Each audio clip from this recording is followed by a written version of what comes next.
มาแล้วซูเปอร์เซลลิงสิ่งดีๆ มีไว้แบ่งปันท่านใดที่มีปัญหาซอกสถานที่ตั้งห้านค่าที่ยุ่งยากและราคาแสนแพงจากนี้เป็นต้นไปท่านก็ต้องกังวลอีกแล้วเพราะบริษัทของพวกเขาสามารถตอบโจทย์ได้ทุกอย่างเพียงเซาเนื้อที่เว็บไซต์ของพวกเขาท่านก็จะมีห้านค่าเป็นของตัวเองทันทีค่าลงทะเบียนบ่แพงเพียง50,000 กีบต่อเดือนเท่านั้น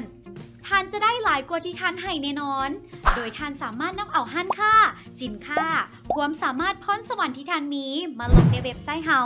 ซึ่งบริษัทเฮาพร้อมที่จะเป็นผู้แบ่งปันการโฆษณาในทุกช่องทางออนไลน์และมีการกระตุ้นเป็นประจำนอกจากนั้นยังมีกิจกรรมให้สมาชิกได้มีส่วนร่วมน้ำกันเป็นต้นการช่วยเหลือสังคมและพิเศษมีการจกสลากเพื่อรับของรางวัลสำหรับสมาชิกบ่ว่าจะเป็น iPhone 7 สายคอค้ำและรางวัลสุดพิเศษอื่นๆอย่างหลวงหลาย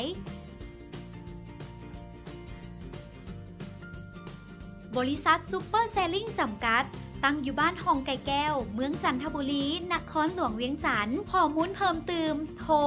030-588-1234 030-599-1234 และ